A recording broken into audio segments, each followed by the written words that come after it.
ಹೊಸ ಸಮಾಜ ನಿರ್ಮಾಣ ಆಗಬೇಕು ಅಂತಕ್ಕಂಥದ್ದನ್ನು ಬಯಸಿದ್ರು. ಜಾತಿ ರಹಿತವಾದಂಥ, ವರ್ಗರಹಿತವಾದಂಥ, ಸಮಾನತೆಯಿಂದ ಕೂಡಿರ್ತಕ್ಕಂಥ ಸಮಾಜ ನಿರ್ಮಾಣ ಆಗಬೇಕು ಅಂತಕ್ಕಂಥದ್ದನ್ನು ಬಯಸಿದ್ರು. ಈಗ 9 ಶತಮಾನಗಳಾಗಿದೆ. ಈ 9 ಶತಮಾನಗಳಾದರೂ ಕೂಡ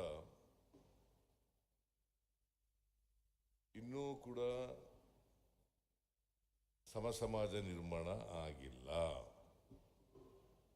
ಇದನ್ನು ನಾವು ಅರ್ಥ ಮಾಡ್ಕೋಬೇಕಾಗ್ತದೆ. ಅದಕ್ಕೆ ನಾನು ಉದ್ಘಾಟನೆ ಮಾಡಿದದ್ದು ಇವ ನಾರವ ಎಂದೆನಿಸದಿರಯ್ಯ,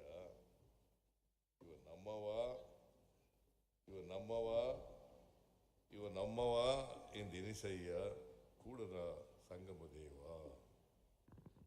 ನಿನ್ನ ಮನೆಯ ಮಗನೆಂದೆನಿಸಯ್ಯ ಕೂಡದ ಸಂಗಮ ದೇವ. ನೋಡಿ ಎಷ್ಟು ಸುಲಭವಾಗಿ ಹೇಳಿದ್ರು. ವಚನ ಅಂದ್ರೆ ಏನು ಗೊತ್ತಾ? ಮಾತು ಅಂತ. ವಚನ ಅಂತಂದ್ರೆ ಮಾತು. ಕನ್ನಡ ಭಾಷೆಯಲ್ಲಿ, ಜನರ ಭಾಷೆಯಲ್ಲಿ ಹೇಳದೆ ವಚನ ಸಾಹಿತ್ಯ. ಜನರ ಭಾಷೆಯಲ್ಲಿ ಹೇಳೋದಿದೆಯಲ್ಲ, ಆ ಜನರ ಭಾಷೆಯಲ್ಲಿ ಧರ್ಮ ಬೋಧನೆ ಮಾಡೋದು,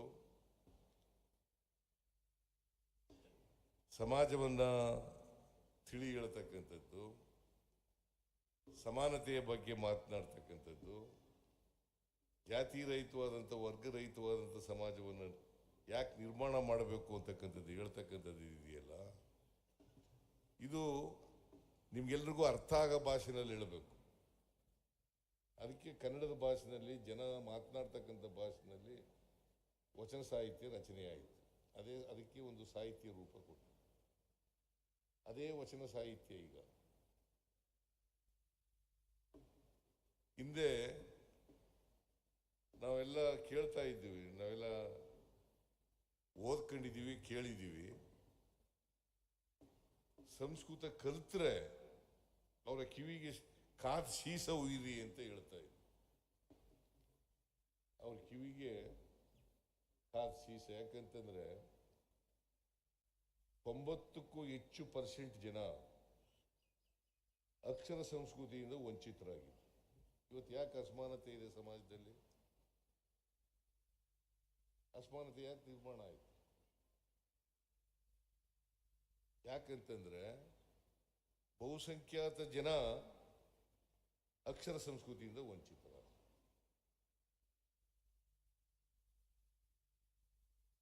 ಆ ಅಕ್ಷರ ಸಂಸ್ಕೃತಿಯಿಂದ ವಂಚಿತರಾದ್ರಿಂದ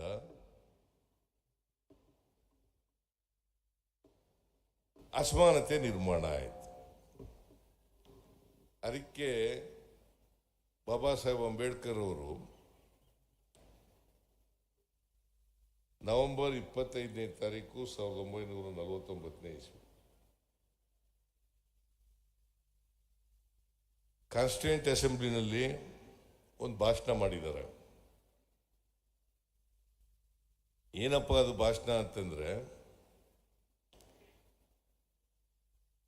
ಒಂದಿನ ನಮ್ಮ ಸಂವಿಧಾನ ಅಂಗೀಕಾರ ಆಗೋದಕ್ಕಿಂತ ಒಂದಿನ ಮುಂಚಿತವಾಗಿ 1949 ನವೆಂಬರ್ 26ನೇ ತಾರೀಕು ಅಂಗೀಕಾರ ಆಯಿತು ನಮ್ಮ ಸಂವಿಧಾನ.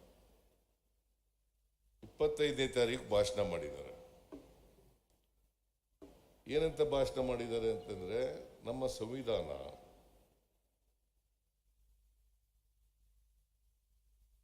ಸಾವಿರದ 1950ನೇ ಇಸ್ವಿ ಜನವರಿ 26ನೇ ತಾರೀಕು ಜಾರಿ ಆಗ್ತದೆ.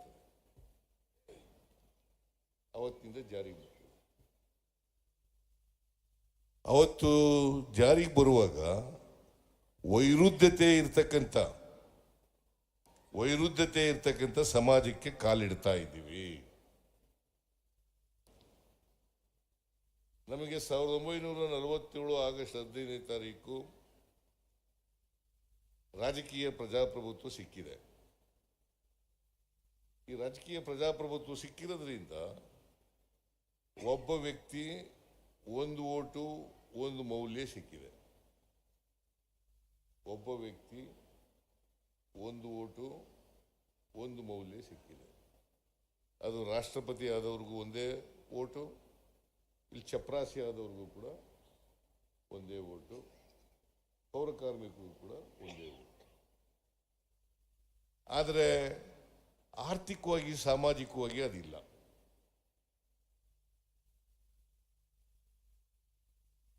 ಆರ್ಥಿಕ ಅಸಮಾನತೆ ಇದೆ, ಸಾಮಾಜಿಕ ಅಸಮಾನತೆ ಇದೆ. ಯಾಕೆ ನಿರ್ಮಾಣ ಆಯಿತು?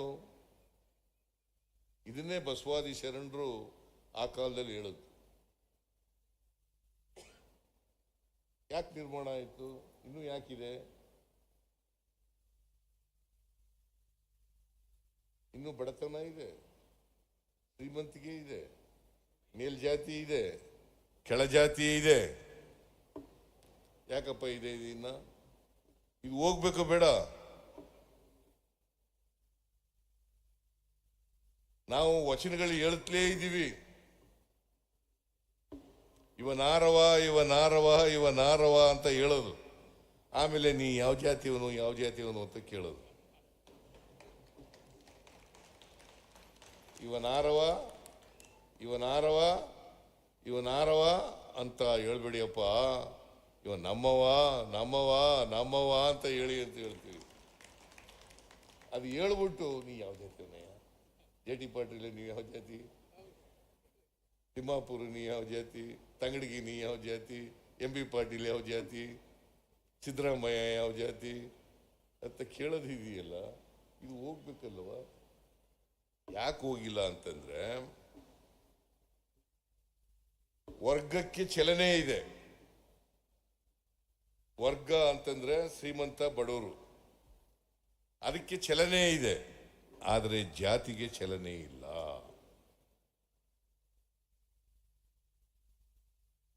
ಯಾವಾಗ ಜಾತಿಗೆ ಚಲನೆ ಇರಲ್ಲ, ಜಾತಿ ಹೋಗಲ್ಲ.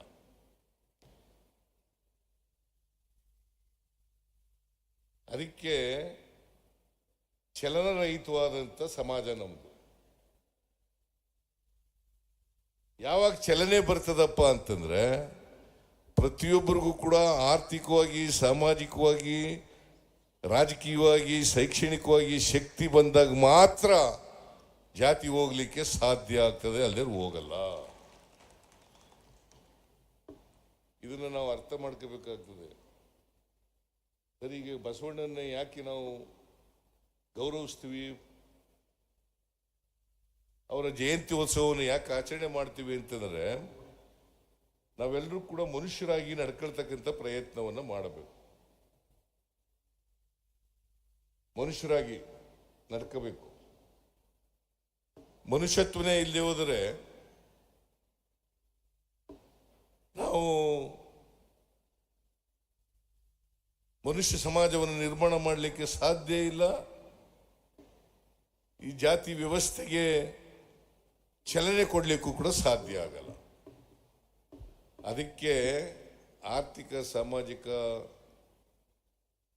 ಶಕ್ತಿಯನ್ನು ತುಂಬಿದಾಗ ಮಾತ್ರ ಚಲನೆ ಸಿಗಲಿಕ್ಕೆ ಸಾಧ್ಯ. ಈಗ 850 ವರ್ಷಗಳ ಹಿಂದೆ, ಸುಮಾರು ಈಗ 900 ವರ್ಷ ಆಯ್ತಾ ಬಂದಿರ್ಬೋದು, 900 ವರ್ಷ, 9 ಶತಮಾನಗಳು. ಇನ್ನೂ ಜಾತಿ ಹೋಗಿಲ್ವಲ್ಲ? ಇದು ಹೇಳುತ್ತಲೇ ಇದ್ದೀವಿ. ಇವನಾರವ ಇವನಾರವ ಇವ ನಮ್ಮವ ಇವ ನಮ್ಮವ ಅಂತಲೇ ಹೇಳುತ್ತಲೇ ಇದ್ದೀವಿ. ಹೋಗೇ ಇಲ್ವಲ್ಲ? ಇದನ್ನ ಬಹಳ ಜನ ಇದನ್ನ ಹೇಳ್ಕೊಂಡು ಜಾತಿ ಮಾಡ್ತಾ ಇರ್ತಾರೆ. ಆಮೇಲೆ ನಾವೆಲ್ಲ ಏನ್ ತಿಳ್ಕೊಂಡಿದ್ದೋ, ಶಿಕ್ಷಣ ಸಿಕ್ಬಿಟ್ರೆ ಎಲ್ಲರೂ ಜಾತ್ಯತೀತ ಸಮಾಜ ನಿರ್ಮಾಣ ಆಗ್ಬಿಡ್ತದೆ ಅಂತ ಅನ್ಕೊಂಡಿದ್ದು. ಎಂತ ಶಿಕ್ಷಣ ಸಿಗ್ತಾ ಇದೆ ನಮಗೆ? ಇನ್ನು ಈ ಕರ್ಮ ಸಿದ್ಧಾಂತದ ವಿರುದ್ಧ ಬಸವಣ್ಣವರು ಹೋರಾಟ ಮಾಡಿದ್ರು, ಅವರ ಹಿಂಬಾಲಕರೆಲ್ಲ ಹೋರಾಟ ಮಾಡಿದ್ರು, ಶರಣರೆಲ್ಲ ಹೋರಾಟ ಮಾಡಿದ್ರು. ಕರ್ಮ ಸಿದ್ಧಾಂತ ಅಂದ್ರೆ ಏನು? ನೀನು ಯಾಕಪ್ಪ ಅಂಗಿ ಇಲ್ಲ, ನಿನಗೆ ಯಾಕೆ ಹೊಟ್ಟೆಗಿಟ್ಟು ಊಟ ಇಲ್ಲ, ನಿನಗೆ ಯಾಕೆ ಬಟ್ಟೆ ಇಲ್ಲ, ನಿನಗೆ ಯಾಕೆ ಸೂರಿಲ್ಲ ಅಂತಂದರೆ ನನ್ನ ಕರ್ಮ ಸ್ವಾಮಿ, ನನ್ನ ಕರ್ಮ. ಹಿಂದಿನ ಜನ್ಮದಲ್ಲಿ ನಾನು ಏನೇನೋ ಪಾಪದ ಕೆಲಸಗಳೆಲ್ಲ ಮಾಡಿಬಿಟ್ಟಿದ್ದೆ, ಅದಕ್ಕೆ ಈ ಜನ್ಮದಲ್ಲಿ ಹಿಂಗೆ ಹುಟ್ಬಿಟ್ಟಿದ್ದೀನಿ ಅಂತ ಅದನ್ನು ಬಿತ್ತಿ ಗಟ್ಟಿ ಮಾಡಿ ಬೆಳೆಸಿ ನೀರು ಹಾಕಿ ಪಟ್ಟಭದ್ರ ಹಿತಾಸಕ್ತರು ಮಾಡಿಬಿಟ್ಟಿದ್ದಾರೆ. ಅದನ್ನು ಅರ್ಥ ಮಾಡ್ಕೋಬೇಕು ಬೇಡ ನಾವು. ಬರೀ ಬಸವ ಜಯಂತಿಯನ್ನು ಆಚರಣೆ ಮಾಡೋದ್ರ ಪ್ರಯೋಜನ ಆಗಲ್ಲ, ಇದು ಅರ್ಥ ಮಾಡ್ಕೋಬೇಕು. ವಿದ್ಯಾವಂತರು ಕೂಡ ಈಗ ಏನಪ್ಪ ನೀನು ಯಾಕೆ ಹಿಂಗೆ ಆಗಿದೆಯಾ ಅಂತಂದರೆ ನಾನು ಹಣೆ ಬರ ಸ್ವಾಮಿ, ಏನು ಹಣೆಲಿ ಬರೋದನ್ನ ದೇವರು ಹಣೆಯಲ್ಲಿ ಹಿಂಗಾಗುವಂತ ಬರೀತಾನ? ಎಂ ಬಿ ಪಾಟೀಲ್ ಮಾತ್ರ ಮಂತ್ರಿ ಆಗು ಅಂತ ಹೇಳಿರ್ತಾರೆ, ಇನ್ನೊಬ್ಬರಿಗೆ ಬೇರೆಯವರಿಗೆಲ್ಲ ಮಂತ್ರಿ ಆಗಬೇಡ ಅಂತ ಬರೆದಿರ್ತಾನೆ. ನನಗೆ ಚೀಫ್ ಮಿನಿಸ್ಟರ್ ಆಗಂತ ಬರೆದ್ಬಿಟ್ಟಿದ್ದಾನ. ನಮ್ಮ ಮನೆಯಲ್ಲ 6 ಜನ ನಾವು ಒಡ ಹುಟ್ಟಿದವರು, 6 ಜನ, 2 ಹೆಣ್ಮಕ್ಳು 4 ಜನ ಗಂಡು ಮಕ್ಕಳು. ಅವರೆಲ್ಲರೂ ಅವಿದ್ಯಾವಂತರು. ನಾನು ಒಬ್ಬ ಮಾತ್ರ ಲಾ ಓದ್ಕೋ ಚೀಫ್ ಮಿನಿಸ್ಟರ್ ಆಗುವಂತ ಬರೆದ್ಬಿಟ್ಟು ಹಣೆಮಲ್ಲಿ ದೇವರು.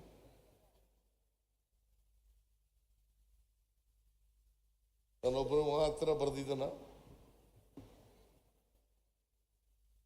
ಹಂಗಂತ ಬರೀಲಿಕ್ಕೆ ಸಾಧ್ಯನೇ ಇಲ್ಲ. ನೀವು ಬಸವಣ್ಣ ಅರ್ಥ ಮಾಡ್ಕೋಬೇಕು ಅಂತಂದ್ರೆ ಮೊದ್ಲು ಇವನ್ನೆಲ್ಲ ಬಿಡಬೇಕು. ಎಲ್ಲ ವಿದ್ಯಾವಂತರಾಗ್ಬಿಡೋದು, ಡಾಕ್ಟರ್ಗಳಾಗೋದು, ಇಂಜಿನಿಯರ್ಗಳಾಗೋದು, ವಿಜ್ಞಾನಿಗಳಾಗೋದು, ಸಂಶೋಧಕರಾಗೋದು, ಆಮೇಲೆ ಹಣೆ ಬರದಲ್ಲಿ ನಂಬಿಕೆ ಇಟ್ಕೊಂಡು ಏನು ಪ್ರಯೋಜನ ಏನಾಗುತ್ತೆ? ಸಮಾಜದಲ್ಲಿ ಬದಲಾವಣೆ ಹೆಂಗೆ ತರ್ತೀವಿ ನಾವು? ಹೆಂಗ್ರಿ JT ಪಾಟೀಲೇ ತರೋದು? ಇನ್ನು ಹೇಳ್ಕೊಂಡೇ ಕೂತಿರೋದ? ಬದಲಾವಣೆ ಆಗಬೇಕಲ್ಲ. ಅಟ್ಲೀಸ್ಟು ನಾವು ಇವತ್ತು ಶಬ್ದ ಮಾಡೋಣ, ಇಂಥದ್ದೆಲ್ಲ ಬಿಟ್ಬಿಡ್ತೀವಿ ನಾವು ಅಂತ.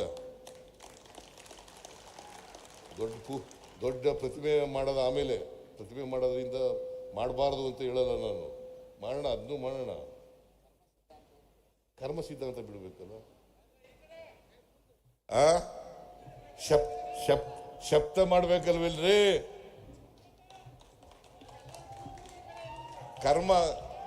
ಕರ್ಮ ಸಿದ್ಧಾಂತನ ಬಿಟ್ಬಿಡ್ತೀವಿ ಅಂತ ಶಬ್ದ ಮಾಡ್ಬೇಕಲ್ಲಪ್ಪ. ಆಯ್ತಾ, ಈಗ ನಿನ್ ಕಡೆನೆ ನೋಡ್ಕೊಂಡು ಹೇಳ್ತೀನಿ ಬಿಡು.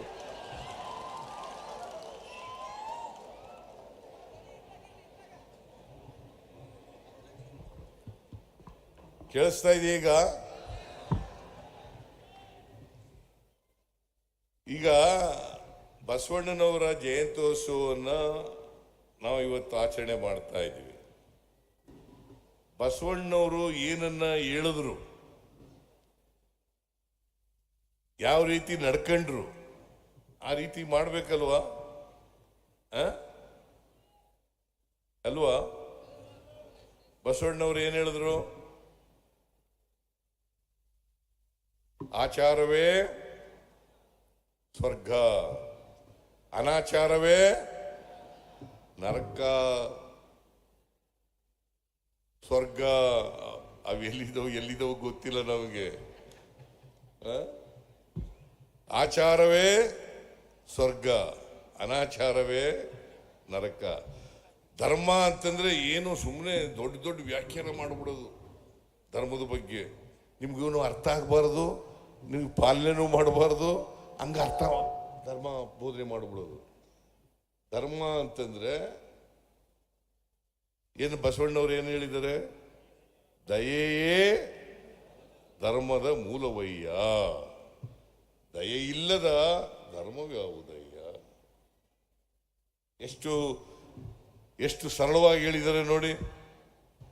ದಯೆಯೇ ಧರ್ಮದ ಮೂಲವಯ್ಯ, ದಯೆ ಇಲ್ಲದ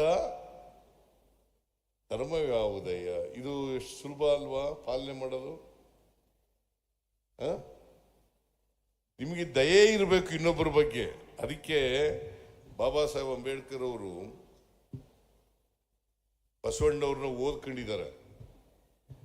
ಯಾಕಂದರೆ ಅವರ ಬರಹಗಳಲ್ಲಿ ಬಸವಣ್ಣವ್ರನ್ನ ಪ್ರಸ್ತಾಪ ಮಾಡ್ತಾರೆ. ಏನ್ರಿ ಗುಂಜಾಳ ಅವರೇ ಅಲ್ವಾ, ಪ್ರಸ್ತಾಪ ಮಾಡ್ತಾರೆ. ಅವರು ಬಸವಣ್ಣವ್ರನ್ನೆಲ್ಲ ಓದ್ಕೊಂಡಿರೋದ್ರಿಂದಲೇ, ಇಡೀ ಜಗತ್ತಿನ ಸಂವಿಧಾನಗಳನ್ನೆಲ್ಲ ಓದ್ಕೊಂಡಿರೋದ್ರಿಂದಲೇ ಇಂಥ ಸಂವಿಧಾನ ಈ ದೇಶಕ್ಕೆ ಬರಲಿಕ್ಕೆ ಸಾಧ್ಯ ಆಯಿತು. ಸಾಧ್ಯ ಆಯ್ತಿತ್ತ. ಅದಕ್ಕೆ ನಾವು ಅಂಬೇಡ್ಕರ್ ಏನು ಹೇಳಿದ್ದಾರೆ, ಯಾರಿಗೆ ಇತಿಹಾಸ ಗೊತ್ತಿರಲ್ಲ ಅವ್ರು ಯಾರು ಕೂಡ ಇತಿಹಾಸ ನಿರ್ಮಾಣ ಮಾಡಲಿಕ್ಕೆ ಸಾಧ್ಯ ಇಲ್ಲ.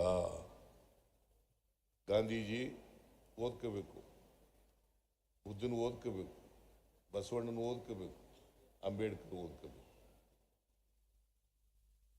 ಇವು ಓದ್ಕೊಳ್ಳದೆ ಹೋದರೆ, ಇತಿಹಾಸ ತಿಳ್ಕೊಳ್ಳದೆ ಹೋದರೆ ನಾವು ಇತಿಹಾಸ ನಿರ್ಮಾಣ ಮಾಡಲಿಕ್ಕೆ ಸಾಧ್ಯ ಇಲ್ಲ. ಇದನ್ನ ನಾವು ಸ್ಪಷ್ಟವಾಗಿ ತಿಳ್ಕೋಬೇಕಾಗ್ತದೆ, ಅರ್ಥ ಮಾಡ್ಕೋಬೇಕಾಗ್ತದೆ. ಬಸವಣ್ಣ, ಬುದ್ಧ, ಅಂಬೇಡ್ಕರ್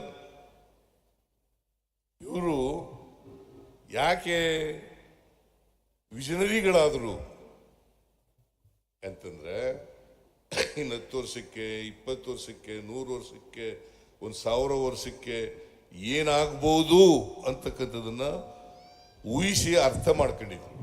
ಅದಕ್ಕೋಸ್ಕರ ವಿಷನರಿಗಳು ಅಂತ ಕರೀತೀವಿ. ಬಸವಣ್ಣ, ಅಂಬೇಡ್ಕರ್ ಏನ್ ಹೇಳಿದ್ರು, ಈ ಸಂವಿಧಾನ ಇದೆಯಲ್ಲ, ನಮ್ಮ ದೇಶದ ಸಂವಿಧಾನ ಇದೆಯಲ್ಲ, ಅದು ನಾನು ಎಲ್ಲ ದೇಶಗಳ ಸಂವಿಧಾನದಲ್ಲೆಲ್ಲ ಅಧ್ಯಯನ ಮಾಡಿ ಯಾವುದು ಒಳ್ಳೇದಿದೆ ಅದು ತೆಗೆದು ಇದರಲ್ಲಿ ಸೇರಿಸಿ, ನಮ್ಮ ಇತಿಹಾಸ ಇದೆಯಲ್ಲ ಅದನ್ನೆಲ್ಲ ಸೇರಿಸಿ ನಾನು ಸಂವಿಧಾನ ರಚನೆ ಮಾಡಿದ್ದೀನಿ ಅಲ್ವಾ.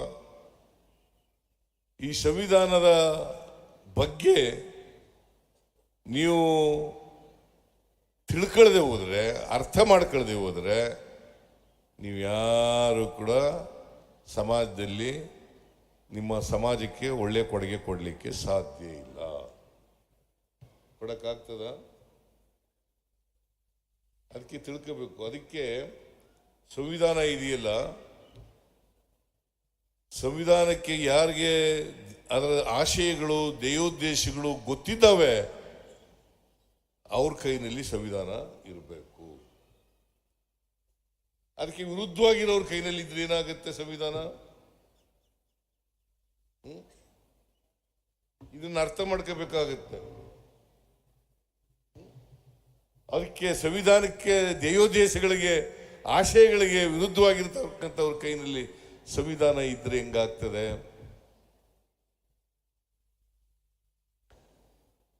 ಅದರಿಂದ ಸಂವಿಧಾನದ ಆಶಯಗಳಿಗೆ ಯಾರು ಬದ್ಧರಾಗಿರ್ತಾರೆ ಅವರು ಸಮಾಜದಲ್ಲಿ ಬದಲಾವಣೆಯನ್ನು ತರಲಿಕ್ಕೆ ಸಾಧ್ಯ ಆಗ್ತದೆ, ಸಮಾಜವನ್ನು ತರಲಿಕ್ಕೆ ಸಾಧ್ಯ ಆಗ್ತದೆ, ಎಲ್ಲರನ್ನು ಮುಖ್ಯವಾಹಿನಿಗೆ ತರಲಿಕ್ಕೆ ಸಾಧ್ಯ ಆಗ್ತದೆ. ಅದನ್ನೇ ಬಸವಾದಿ ಶರಣರು ಬಯಸಿದ್ದದು, ಅದನ್ನೇ ಅಂಬೇಡ್ಕರ್ ಬಯಸಿದ್ದದ್ದು, ಅದನ್ನೇ ಬುದ್ಧ ಬಯಸಿದ್ದದ್ದು. ಇದನ್ನು ನಾವು ಅರ್ಥ ಮಾಡ್ಕೋಬೇಕಾಗ್ತದೆ. ನಾವು ಈಗ ಅಲ್ಲಿ ಎಲ್ಲರೂ ಇದ್ದಾರೆ, ಅಕ್ಕಮಹಾದೇವಿ ಇದ್ದಾರೆ, ಬುದ್ಧ ಇದ್ದಾನೆ, ಬಸವಣ್ಣ ಇದ್ದಾನೆ, ಅಂಬೇಡ್ಕರ್ ಇದ್ದಾರೆ, ಆಮೇಲೆ ನಾರಾಯಣ್ ಗುರು ಇದ್ದಾರೆ,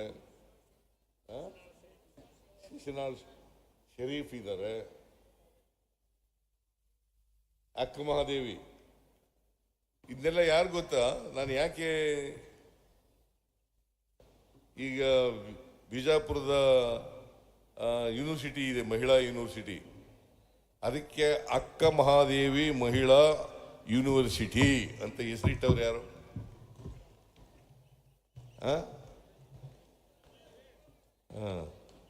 ಶಿವಮೊಗ್ಗದಲ್ಲಿ ಒಂದು ಜಾಗ ಇದೆ, ಜೈಲ್ ಜಾಗ, ಅದಕ್ಕೆ ಅಲ್ಲಮ ಪ್ರಭು ಅಂತ ಹೆಸರಿಟ್ಟವ್ರು ಯಾರು? ಬಸವಣ್ಣನವರ ಎಲ್ಲ ಸರ್ಕಾರಿ ಕಚೇರಿಗಳಲ್ಲಿ ಬಸವಣ್ಣವರ ಫೋಟೋ ಇಡಬೇಕು ಅಂತೇಳಿ ತೀರ್ಮಾನ ಮಾಡಿದವರು ಯಾರು?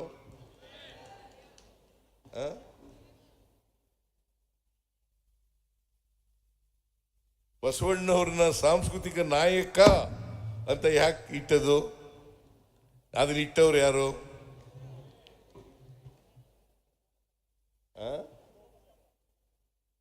ಈ ಅನುಭವ ಮಂಟಪ ಇದೆಯಲ್ಲ, ಅನುಭವ ಮಂಟಪ, ಅನುಭಾವವನ್ನು ವ್ಯಕ್ತ ಮಾಡ್ತಾ ಇದ್ದಂತ ಮಂಟಪ ಅದು.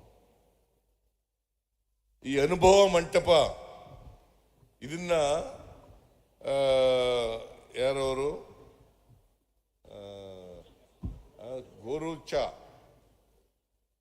ಗೋರೂಚ ಅವರ ಅಧ್ಯಕ್ಷತೆಯಲ್ಲಿ ಒಂದು ಸಮಿತಿಯನ್ನ ಮಾಡಿ ಅವರಿಂದ ರಿಪೋರ್ಟ್ ತಗೊಂಡು ಅನುಭವ ಮಂಟಪವನ್ನು ಪುನಶ್ಚೇತನ ಮಾಡಬೇಕು ಅಂತೇಳಿ ತೀರ್ಮಾನ ಮಾಡಿದವರು ನಮ್ಮ ಸರ್ಕಾರ.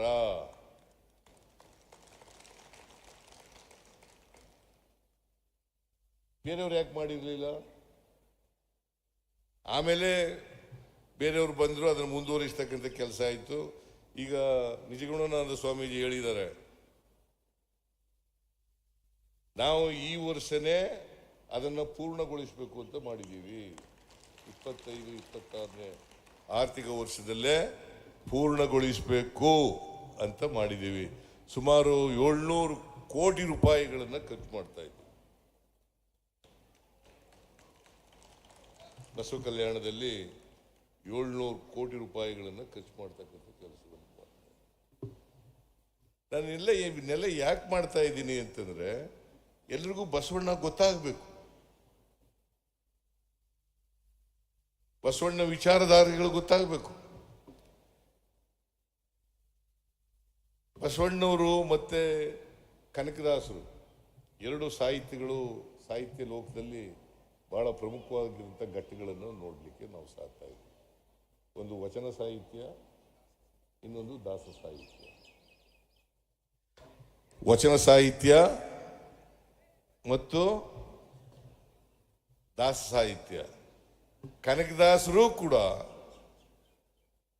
ಅವತ್ತು ಪ್ರಚಲಿತವಾಗಿದ್ದಂಥ ಭಾಷೆನಲ್ಲಿ ಹೇಳಕ್ ಹೋಗ್ಲಿಲ್ಲ, ಜನರಿಗೆ ನೀತಿ ಹೇಳಕ್ ಹೋಗ್ಲಿಲ್ಲ, ಧರ್ಮ ಹೇಳಕ್ ಹೋಗಿರ್ಲಿಲ್ಲ.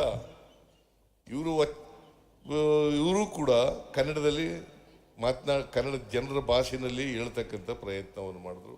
ಅವತ್ತು ಪ್ರಚಲವಾಗಿದ್ದಂಥ ಭಾಷೆ ಯಾವುದು? ಸಂಸ್ಕೃತ ಅಲ್ವಾ? ಸಂಸ್ಕೃತ ಗೊತ್ತಾ ನಿಮಗೆ? ನಾನು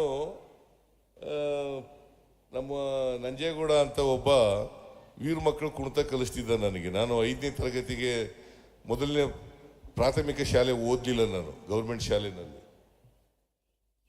1ರಿಂದ 4ನೇ ತರಗತಿವರೆಗೂ ಓದಲಿಲ್ಲ ನಾನು. ಆಮೇಲೆ ಅವನು ಹೇಳ್ಕೊಟ್ಟಿದ್ದ. ಆಮೇಲೆ 5ನೇ ತರಗತಿ ನೇರವಾಗಿ ಸೇರ್ಕೊಬಿಟ್ಟೆ. ಆಗ ನಮಗೆ ಒಂದು ಅಮರಕೋಶ ಅಂತ ಓದಿಸ್ತಾ ಇದ್ದ. ಇವರೆಲ್ಲ ಸಂಸ್ಕೃತ ಕಲ್ತಿದ್ದೀರಿ? ನೀವೆಲ್ಲ ಕಲ್ತಿಲ್ವಾ? ಬಹಳ ಜನ ಕಲ್ತ್ಕೊಂಡಿದ್ದಾರೆ. ನಾವು ಸ್ವಾಮೀಜಿಗಳು ಮಾಡಿದೀವಲ್ಲ, ಅವರೆಲ್ಲ ಸಂಸ್ಕೃತ ಕಲ್ತ್ಕೊತಾ ಇದ್ದಾರೆ. ಅಲ್ಲ, ಕಲೀರಿ, ಬೇಡ ಅಂತ ಹೇಳಕ್ ಹೋಗಲ್ಲ ನಾನು. ಸಂಸ್ಕೃತ ಕಲೀಲಿಕ್ಕೆ ಹೋಗ್ಬೇಡಿ. ಆದರೆ ಸಂಸ್ಕೃತನೇ ನಮ್ಮ ಆಡ ಭಾಷೆ ಏನಲ್ಲ, ಜನರ ಭಾಷೆ ಅಲ್ಲ. ಯಾವ ಭಾಷೆನೂ ಕಲಿಬೇಡಿ ಅಂತ ನಾನು ಹೇಳಲ್ಲ, ಎಲ್ಲ ಭಾಷೆನೂ ಕಲ್ತ್ಕೊಳ್ಳಿ. ಆದರೆ ನಮ್ಮ ಭಾಷೆಗೆ ಗೌರವ ಕೊಡ್ತಕ್ಕಂಥ ಕೆಲಸ ಮಾಡಬೇಕು.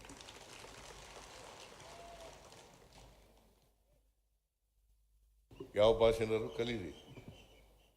ಆದರೆ ಕನ್ನಡ ಅಲ್ಲ ನನ್ನ ಮಾತೃಭಾಷೆ.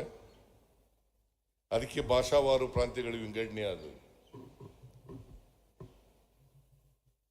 ಎಲ್ಲರೂ ಕೂಡ ಒಂದು ಆಡಳಿತದ ಛತ್ರಿ ಕೆಳಗಡೆ ಬರಬೇಕು ಅಂತೇಳಿ ಭಾಷಾವಾರು ಪ್ರಾಂತ್ಯಗಳಾದವು. ಭಾಷಾವಾರು ಪ್ರಾಂತ್ಯಗಳಾದ್ಮೇಲೆ ನಮ್ದು 1956 ನವೆಂಬರ್ 1ಕ್ಕೆ ಭಾಷಾವಾರು ಪ್ರಾಂತ್ಯ ಆಯಿತು. 73ವರೆಗೂ ಅದೇ ಇತ್ತು, ಮೈಸೂರು ರಾಜ್ಯನೇ ಅಂತ ಇತ್ತು. ಆಮೇಲೆ ಕರ್ನಾಟಕ ಅಂತ ಆದದ್ದು ಕರ್ನಾಟಕದಲ್ಲಿ. ಆದರೆ ನಮ್ಮ ಮಾತೃಭಾಷೆ, ನೆಲದ ಭಾಷೆ ಇದೆಯಲ್ಲ, ನಮ್ಮ ತಾಯಿ ಭಾಷೆ ಇದೆಯಲ್ಲ, ಅದು ಸಾರ್ವಭೌಮ ಭಾಷೆ ಆಗಿರಬೇಕು. ಅದಕ್ಕೋಸ್ಕರ ಜನರ ಭಾಷೆಯಲ್ಲಿ ಈ ಬಸವಾದಿ ಶರಣರು ಜನರಿಗೆ ಧರ್ಮವನ್ನು ತಿಳಿಸ್ತಕ್ಕಂಥ ಪ್ರಯತ್ನವನ್ನು ಮಾಡಿದ್ರು.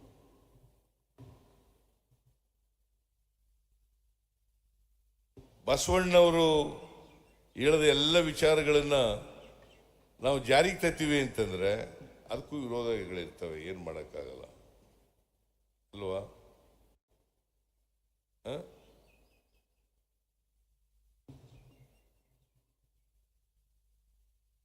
ಇವತ್ತು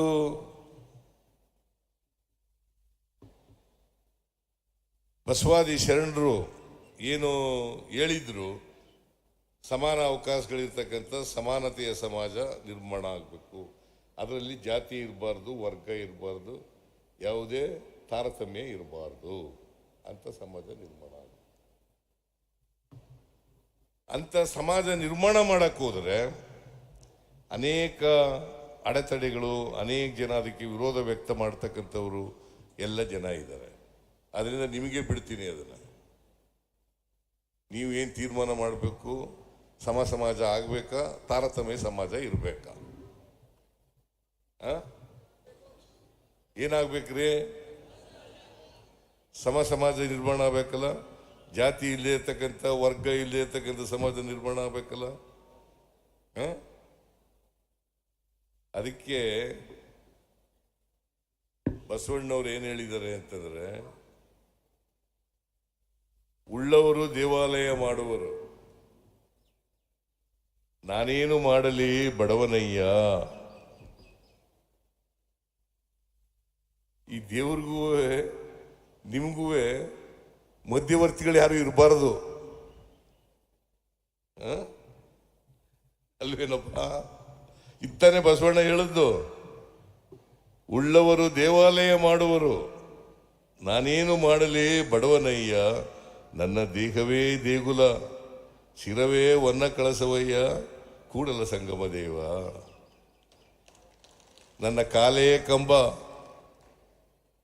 ನನ್ನ ದೇಹವೇ ದೇಗುಲ, ನನ್ನ ಶಿರವೇ ವನ್ನ ಕಳಸವಯ್ಯ, ಕೂಡಲ ಸಂಗಮ ದೇವ. ನೋಡಿ ಎಷ್ಟು ಸುಲಭವಾಗಿ ಹೇಳಿದ್ರು ದೇವ್ರ ಬಗ್ಗೆ ವರ್ಣನೆ ಮಾಡ್ತಾ. ಅದಕ್ಕೆ ಈ ದೇವ್ರ ಬಗ್ಗೆ ನಾವು ಕಲ್ಪನೆಗಳಿದಾವಲ್ಲ, ಈ ಕಲ್ಪನೆಗಳಿಗೆ ಬಹಳ ಸ್ಪಷ್ಟವಾದಂಥ ಉತ್ತರವನ್ನು ಬಸವಾದಿ ಶರಣರು ಕೊಟ್ಟಿದ್ದಾರೆ.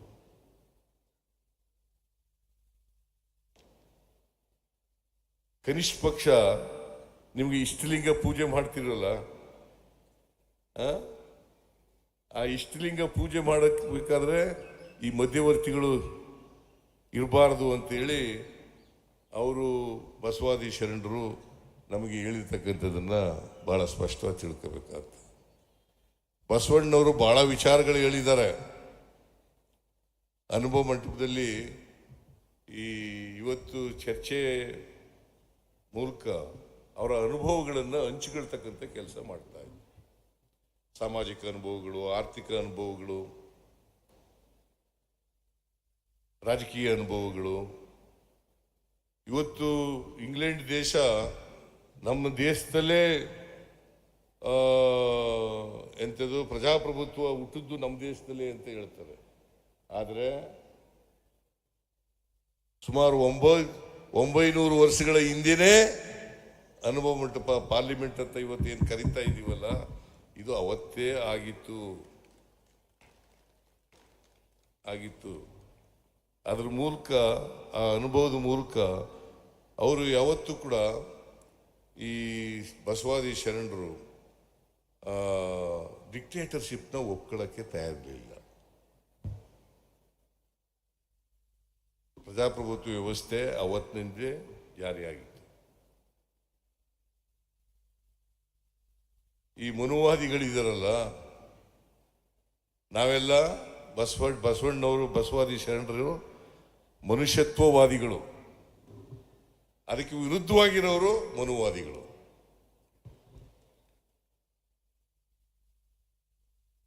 ಅದಕ್ಕೆ ವಿರುದ್ಧವಾಗಿರೋರು ಮನುವಾದಿಗಳು. ಅವರು ಅದಕ್ಕೋಸ್ಕರನೇ ಮನುಷ್ಯತ್ವಕ್ಕೆ ವಿರೋಧ. ಬಸವಣ್ಣವರು ಅಂದ್ರೆ ಮನುಷ್ಯತ್ವವಾದಿಗಳು.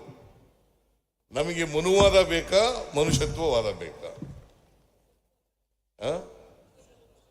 ಮನುಷ್ಯತ್ವವಾದ ಅಲ್ವಾ? ಅದನ್ನು ಮಾಡದೆ ನಾವು ಬಸವಾದಿ ಶರಣರಿಗೆ ಸಲ್ಲಿಸ್ತಕ್ಕಂಥ ಗೌರವ. ಅದಕ್ಕೋಸ್ಕರವಾಗಿ ಯಾರು ಇವನು ಬರ್ಕೊಟ್ಟರು,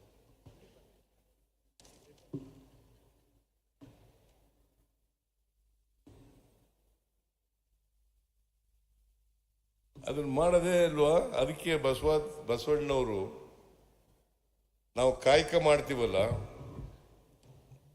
ಕಾಯಕ ದಾಸೋಹ ಎರಡು ಧಾರ್ಮಿಕ ತತ್ವಗಳನ್ನು ನಮಗೆ ಹೇಳಿದ್ದಾರೆ. ಏನಪ್ಪ ಅಂತಂದ್ರೆ ಕಾಯಕ ಮಾಡಿ ದಾಸೋಹ ಮಾಡಿ. ಕಾಯಕ ಅಂದ್ರೆ ಏನು ಗೊತ್ತಾ? ಕಾಯಕ ಅಂದ್ರೆ ಕಾಯಕ ಅಂದ್ರೆ ಕೂತ್ಕಪ್ಪ ತಮ್ಮ, ಕೂತ್ಕೊ. ನಿನ್ ಕಾಯಕ ಅಂತಂದ್ರೆ ಪ್ರೊಡಕ್ಷನ್ ಅಂತ, ಉತ್ಪಾದನೆ. ದಾಸೋಹ ಅಂತಂದ್ರೆ ಡಿಸ್ಟ್ರಿಬ್ಯೂಷನ್. Production and distribution. ಈ ಕಾಯಕ ಮಾಡೋದು ಇದೆಯಲ್ಲ, ಯಾವುದು ಮೇಲೂ ಅಲ್ಲ, ಯಾವುದು ಕೀಳು ಅಲ್ಲ. ಅದಕ್ಕೇನೆ ಕಾಯಕವೇ ಕೈಲಾಸ ಅಂತ ಬಸವಾದಿ ಶರಣರು ಹೇಳು ಅಲ್ವಾ? ಕಾಯಕವೇ ಕೈಲಾಸ. ನೀವು ಏನ್ ಕೆಲಸ ಮಾಡ್ತೀವಿ ಅನ್ನೋದೆಲ್ಲ ಬಹಳ ಮುಖ್ಯ. ಆದರೆ ಪ್ರತಿಯೊಬ್ಬರು ಕೂಡ ಕಾಯಕವನ್ನ ಮಾಡಲೇಬೇಕು. ಕಾಯಕವನ್ನ ಮಾಡಲೇಬೇಕು. ಕಾಯಕ ಮಾಡಿದ್ರೆ ಮಾತ್ರ ಈಗ ಈ ಈಕ್ವಾಲಿಟಿ ಬರಲಿಕ್ಕೆ ಸಾಧ್ಯ ಆಗ್ತದೆ, ಸಮಾನತೆ ಬರಲಿಕ್ಕೆ ಸಾಧ್ಯ. ಕೆಲವರು ಕೂತ್ಕೊಂಡು ತಿನ್ನೋದು, ಇನ್ನು ಕೆಲವರು ದೇವ್ರು ಸುರಿಸಿ ಕೆಲಸ ಮಾಡೋದು. ನಾವೊಂದ್ಸಾರಿ ಅಸೆಂಬ್ಲಿನಲ್ಲಿ ಅನ್ನಭಾಗ್ಯ ಕಾರ್ಯಕ್ರಮ ಮಾಡಿದಾಗ, ಸಿದ್ದರಾಮಯ್ಯನವ್ರೆ, ನೀವು ಅನ್ನಭಾಗ್ಯ ಕಾರ್ಯಕ್ರಮ ಜಾರಿಗೆ ತಗೊಂಡ್ಬಿಟ್ಟು ಎಲ್ರಿಗೂ ಫ್ರೀಯಾಗಿ ಅಕ್ಕಿ ಕೊಟ್ಬಿಟ್ಟು ಎಲ್ಲ ಸೋಮಾರಿಗಳು ಮಾಡಿಬಿಟ್ರಿ, ಕೆಲಸಕ್ಕೆ ಯಾರು ಸಿಕ್ಕಲ್ಲ ಅಂತ ಕೇಳಿದ್ರು ಒಬ್ಬ MLA.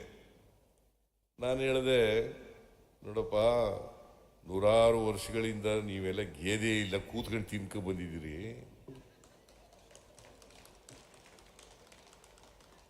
ಕೂತ್ಕೊಂಡು ತಿಂದಿದ್ದೀರಿ. ನೀವು ಒಂದಷ್ಟು ದಿನ ಗೇಯ್ರಿ, ಅವರೊಂದಿನ ರೆಸ್ಟ್ ತಗೊಳ್ಳಿ, ಯಾರು ಕೆಲಸ ಮಾಡೋದು ರೆಸ್ಟ್ ತಗೊಳ್ಳಿ.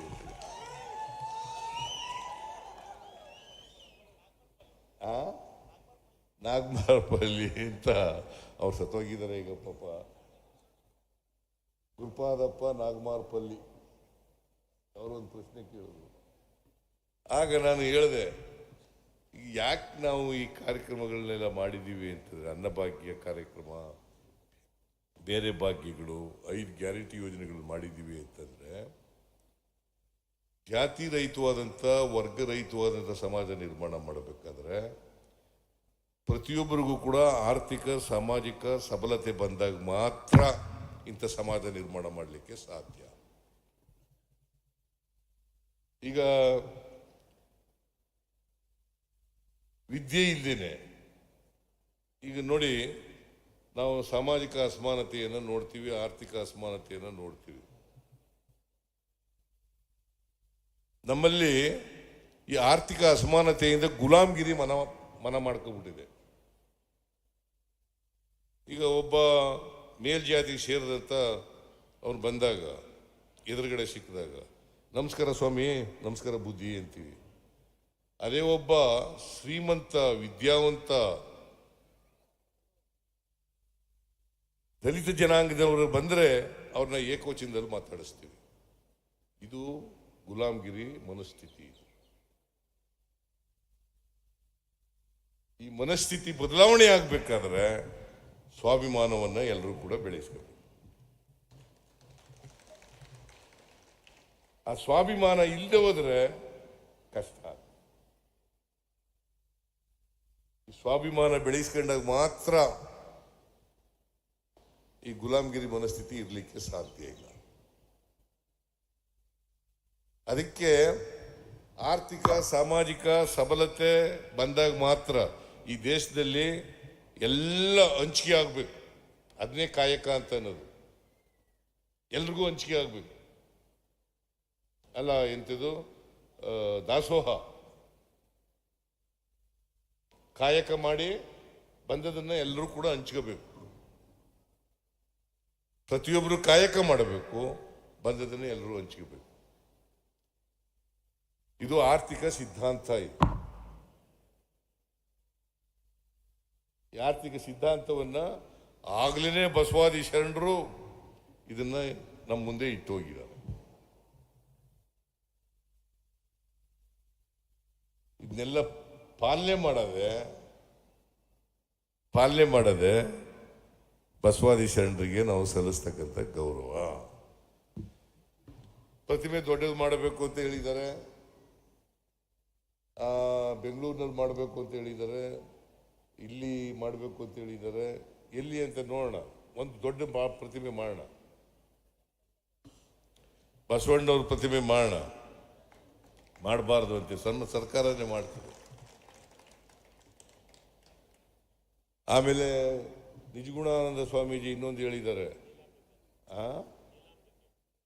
ನೀಲಾಂಬಿಕೆ ಅಲ್ಲ, ಅಕ್ಕ ಅದು ಅವ್ರದ್ದು ಒಂದು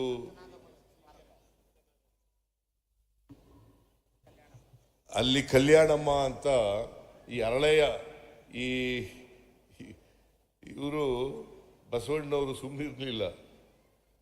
ಅವರು ಏನು ಅವ್ರ ಕಾಲದಲ್ಲಿ ಏನು ಮಾಡಿದ್ರು, ಎಂಥವ್ರವರು ಬ್ರಾಹ್ಮಣ ಮಧುವರಸನ ಮಗಳು ಅರಳಯ್ಯನ ಮಗ, ಇಬ್ಬರಿಗೂ ಮದುವೆ ಮಾಡಿಸ್ಬಿಡ್ತಾರೆ.